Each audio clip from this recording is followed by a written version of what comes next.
Hello दोस्तों, मैं हूं संतोष और आप देख रहे हैं कॉम्पिटिटिव अड्डा 247। दोस्तों, आज मैं महान वैज्ञानिक न्यूटन के बारे में बताने वाला हूं।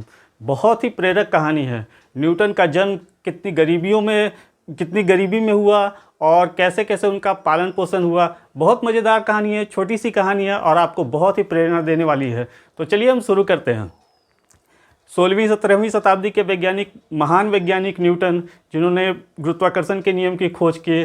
सब लोग जानते हैं कि न्यूटन एक पेड़ के नीचे थे, सेब के पेड़ के नीचे थे। जब सेब गिरा तो न्यूटन सोचने लगे कि ये सेब नीचे क्यों गिरा, ऊपर क्यों नहीं गया।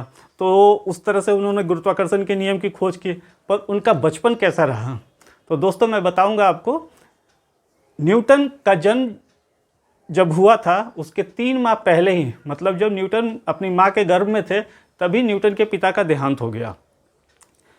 बिना पिता का बच्चा जैसे तैसे पलने बढ़ने लगा। थोड़ा बड़ा हुआ तो उसकी माँ ने दूसरी शादी कर ली। जो उसके सौतेले पिता थे वो न्यूटन से बहुत गुस्सा होते थे। जब न्यूटन से बहुत गुस्सा होते थे उसको मार पिटाई भी करते थे। तो न्यूटन बहुत परेशान रहने लगा, शांत साथ रहने लगा, बदमाश हो गया, ढीठ हो गया। तो उसकी माँ ने तंग आकर न्यूटन को अपनी माँ के घर, मतलब न्यूटन को नानी के घर भेज दिया। अब वो न्यूटन नानी के घर में रहने लगे और न्यूटन को पास के ही एक स्कूल में एडमिशन दिला दिया गया।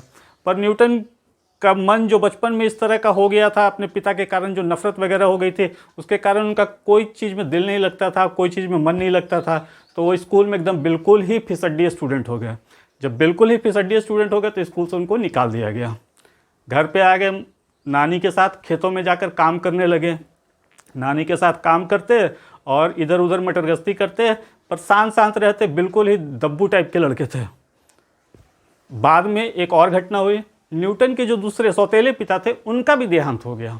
उनके देहांत के बाद उनकी माँ वापस अपने 2 अन्य बच्चों जो उसके सौतेले भाई थे उनके साथ घर आ गई। अपने मतलब नानी घर में आ गई, न्यूटन के अपने घर में आ गई उनकी माँ। तो न्यूटन अब अपनी माँ के साथ रहने लगे। माँ भी आ गई। माँ को बड़ी चिंता थी, नानी को चिंता थी कि न्यूटन इस तरह से तो कुछ नहीं कर पाएगा, स्कूल भी नहीं जाता। तो फिर से उसका प्रयास किया गया और दोबारा उसको स्कूल में एडमिशन करा दिया गया। जब दोबारा एडमिशन कराया गया तो उस स्कूल में कुछ बच्चे बहुत शरारती थे। एक जो बच्चा बहुत शरारती था, बहुत तंदुरुस्त था, मोटा तगड़ा, और सभी बच्चों को परेशान करता था। न्यूटन अपने क्लास में पीछे बैठा करते थे, बिल्कुल शांत स्वभाव के थे, दब्बू टाइप के थे। तो एक दिन उस ताकतवर लड़के को, जो बदमाश लड़का था, उसको मजाक सूझा और उसने न्यूटन को परेशान करना शुरू किया। जब न्यूटन को परेशान करना शुरू किया तो न्यूटन कुछ देर शांत रहे, बाद में गुस्से में आके उसने भी धक्का दे दिया।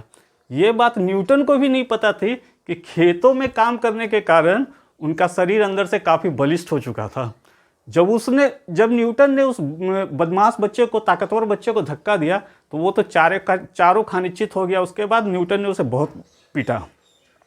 ये देखकर स्कूल के जो बाकी बच्चे उस बदमाश बच्चे से डरा करते थे, न्यूटन को एकदम कंधे पे उठा लिया, अरे वाह वाह वाह करने लगे। इससे क्या हुआ कि न्यूटन के आत्मविश्वास में बहुत वृद्धि हुई। अब न्यूटन स्कूल का हीरो बन गया। घर में भी नानी वगैरह उसको पढ़ाई के लिए कहते रहती थी।